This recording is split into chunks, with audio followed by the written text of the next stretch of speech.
Well, good morning, everybody. Greetings to everybody who's watching this at the moment. My name is Joan Graham, and today I am asking the question why. And then Sandy Simmons, who is with me today, she's going to be answering the question why. So Sandy is a naturopath, nutritionist, and she's got this most amazing background behind her, which is a vineyard. So I'd like to welcome Sandy to the call and also ask her what's the importance of the winery and what your passion is. Okay, thanks, Joan. So the scene behind me is from Domaine Chandon in the Yarra Valley outside of Melbourne. Okay. Cut a long story short, I actually stopped clinic about 5 years ago, and this job came my way because I frequented Chandon because I love bubbles and I love to be happy. Okay. And they make it the traditional way, so it's nice and kind on your tummy. So I've just worked here just casually. Okay. But we have a beautiful 180-degree view here. It's been a little bit up and down during our last 18 months of being, locked down and locked up and back out again. But this is the story of the picture behind me. So yes, I do love working there. I love being with people, and it just gives me a different slant on life to my practice. But I have resurrected my practice, and my passion is all about empowering people with their health. Okay. Getting them to realise is probably not a good word, but getting them to understand that it's within them. They hold the power of their health, and it's not outside themselves. And we have issues for different reasons. We need to look at ourselves and see what's going on behind it. Okay. Yeah. Good. Well, that's amazing.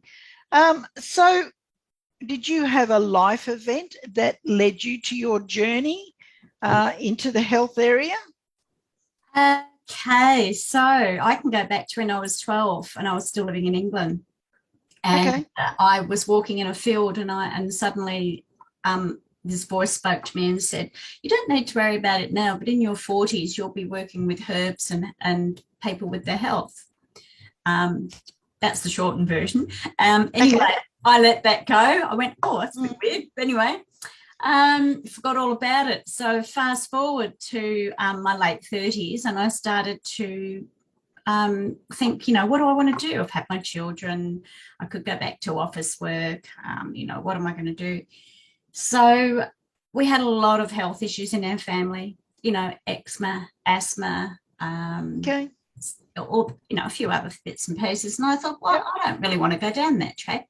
So I started to study. Okay. Yep, as we do when we have health challenges. We certainly do. So went on to study, and then probably my early 40s, I had a near-death experience, and that spurred me on even more. Okay.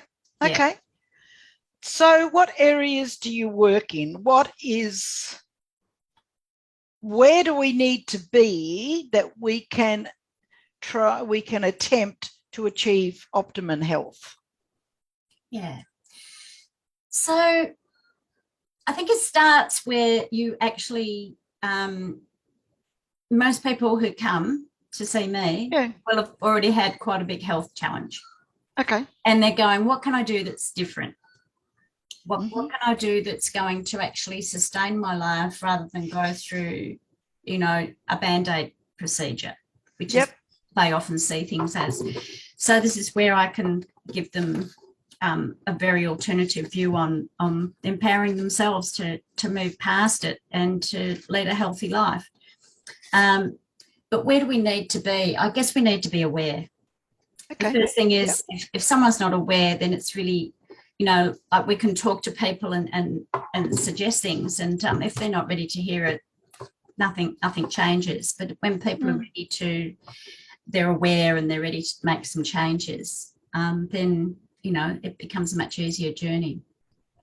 And I've often read, when you look at the word dis-ease, it means the body is not at ease with something. There's something going on in that body that puts them under stress or puts the body into a situation where it's got to react. And that's where we get this dis-ease from.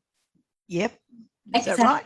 Yeah, well, exactly, because the body's just not happy. Now, the body is our vehicle to being here. We look after many other things in our life a lot better than we do our body. We throw all sorts of things at it, and it can be words, it can be foods, it can be alcohol, drugs, whatever you throw it in your body, and you expect it to keep going.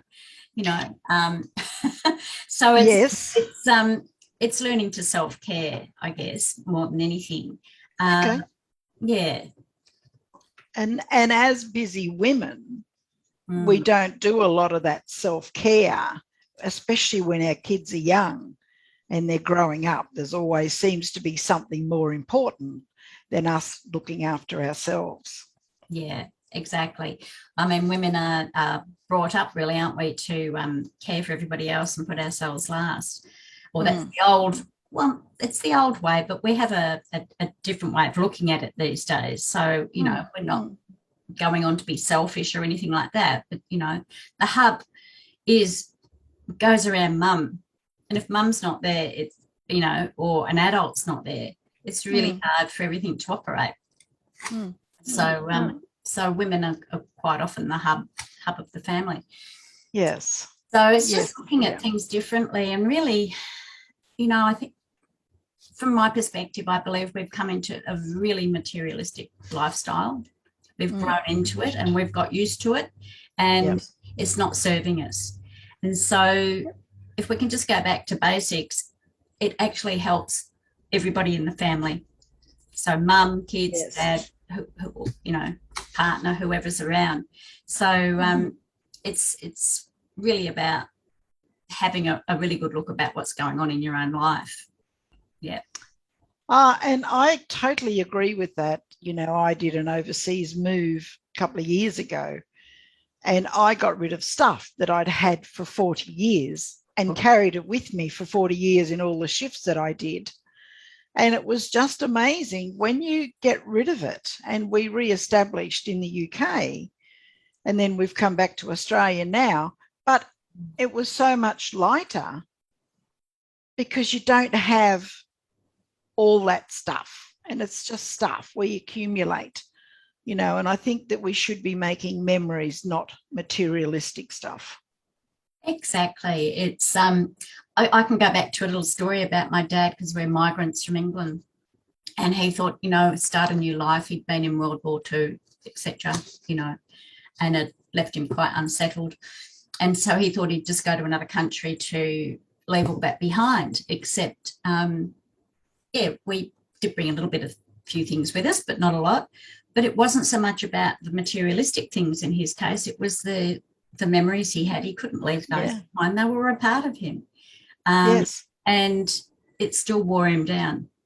So there's a mental aspect and and that has the impact on the body. So when we're talking about being aware, it's about being aware about your whole life, your work, where you live, who you're living with, all sorts of aspects come into it. Yeah. And I mean, we all want to be connected. We all want to be part of the family, be part of the extended family. And in these times, that's pretty difficult because we've got family on the other side of the world. And I mean, I've got family here, but it does make it difficult at times. So moving forward and going forward, what are a couple of things that we can do that might bring us more ease to our lives?